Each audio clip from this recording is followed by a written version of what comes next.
ये क्वेश्चन है NCLEX Saunders book के 8th एडिशन का question number 455, chapter name haematology and oncology. तो इसमें जितने भी क्वेश्चंस हैं इस बुक में हम लोग सब डील करेंगे, एक्सप्लेन करेंगे इजी लैंग्वेज में, बहुत ही अच्छे तरीके से। बस आप लोगों को हमारे साथ कंटिन्यूअसली बने रहना है।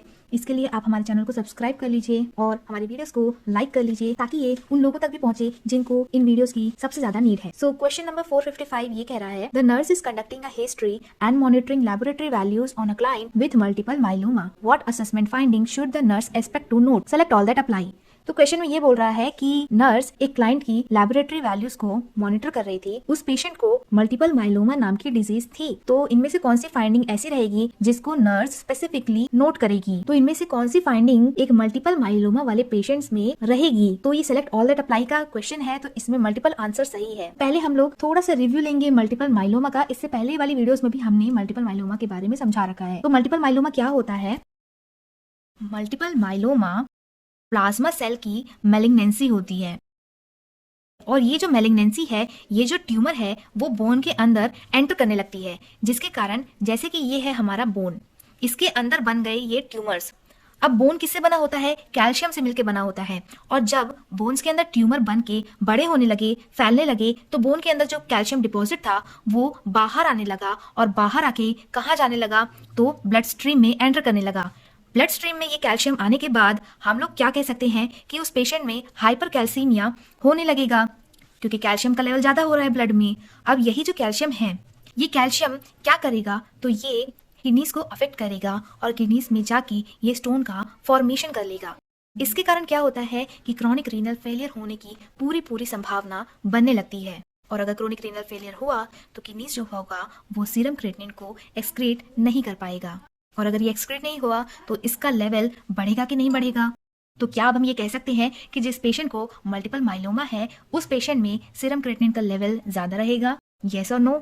अब दूसरी बात समझते हैं। जैसे जैसे बोन से कैल्शियम बाहर निकल के ब्लड स्ट्रीम में एंटर होने लगा, तो बोन के अंदर तो कैल्शियम की कमी होने लगी, तो बोन्स के अंदर क्या बनने लगेगा? छोटे छोटे पोर्स बनने लगेगा, होल बनने लगेगा। तो क्या कह सकते हैं कि बोन क्या हो रही है? वीक हो रही है। वीक हो रही है और क्या हो रहा है? ऑस्टियोपोरोटिक बोन हो रही है।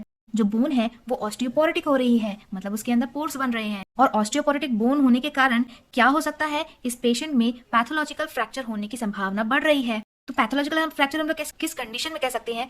अगर किसी डिजीज के कारण कोई बोन टूट रही है, कमजोर हो रही है, तो उसको हम लोग कहेंगे पैथोलॉजिकल फ्रैक्चर। तो पहली कंडीशन हमको मिली इंक्रीज सीरम क्रिएटिनिन, और सेकंड कंडीशन हमको मिली पैथोलॉजिकल फ्रैक्चर। अब बोन्स के अंदर ट्यूमर्स बन रहे हैं। ट्यूमर्स बन रहे हैं, जैसे कि हमको पता है कि बोन्स के अंदर सेल का फॉर्मेशन भी होता है। अब ट्यूमर बन रहा है तो सेल का फॉर्मेशन भी रुक रहा है, तो इसके कारण उन सेल्स की कमी होगी, मतलब कि एनीमिया होगा। एनीमिया होगा और क्या होगा? अब जैसे कि बोन से कैल्शियम निकल के ब्लड स्ट्रीम में आ रहा है, तो इसके कारण क्या होगा? इन्फेक्शन के चांसेस बढ़ जाएंगे। तो इसीलिए क्या होगा? उस पेशेंट को रिकरेंट इन्फेक्शन होने लगेगा। इस पेशेंट के अंदर एक प्रोटीन बढ़ जाता है जिसको हम लोग कहते हैं बेंस जॉन प्रोटीन। और ये जो प्रोटीन होता है इसको हम लोग और क्या कह सकते हैं? इसको कहा जा सकता है tumour marker for multiple myeloma disease. तो अगर किसी पेशेंट में बेंस जॉन प्रोटीन पाया जा रहा है तो मतलब उस पेशेंट को कौन सी बीमारी है? मल्टीपल माइलोमा की। तो अब ये बात तो एकदम क्लियर हो गई है कि इस पेशेंट को क्या होगा? बेंस जॉन प्रोटीन अगर बढ़ रहा है यूरिन में तो मल्टीपल माइलोमा हो रहा है। तो अब हमको क्लियर है कि मल्टीपल माइलोमा में क्या होगा? एक तो बेंस जॉन प्रोटीन बढ़ जाएगा यूरिन में, इस पेशेंट का सीरम क्रिएटिनिन लेवल बढ़ेगा, हाइपर कैलीमिया होगा, क्रॉनिक रीनल फेलियर होने वाला है, इस क्लाइंट को स्टोन का फॉर्मेशन होने वाला है, हमारे क्लाइंट को रिकरेंट इन्फेक्शन होगा, इसको अनीमिया होगा, ऑस्टियोपोरोटिक बोन होगी, और पैथोलॉजिकल फ्रैक्चर होने के चांस बढ़ रहा है। तो क्या अब एकदम से समझ में आ गया है कि मल्टीपल माइलोमा में क्या क्या कंडीशंस हो सकती है, कैसे कैसे हो सकती है? हमने सब कुछ डिस्कस कर लिया। तो अब हम लोग क्वेश्चन को देखेंगे। क्वेश्चन में पहला ऑप्शन कह रहा है पैथोलॉजिकल फ्रैक्चर। तो क्या ये सही है? क्या पैथोलॉजिकल फ्रैक्चर होता है? क्या ऑब्वियसली होता है, हमने अभी समझा। सेकंड ऑप्शन है urine analysis positive for Bence Jones protein. Bence Jones protein क्या था? ट्यूमर मार्कर था मल्टीपल माइलोमा वाले डिजीज का, तो ये भी होगा। ऑप्शन 3 है हीमोग्लोबिन लेवल ऑफ 15.5 ग्राम पर डीएल।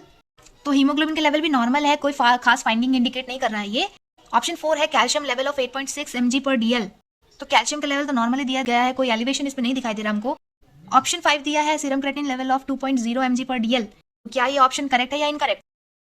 तो इस ऑप्शन में सीरम क्रिएटिनिन का लेवल बढ़ा हुआ है, तो इसीलिए अब हमारा टोटल आंसर है ऑप्शन 1, 2 एंड 5।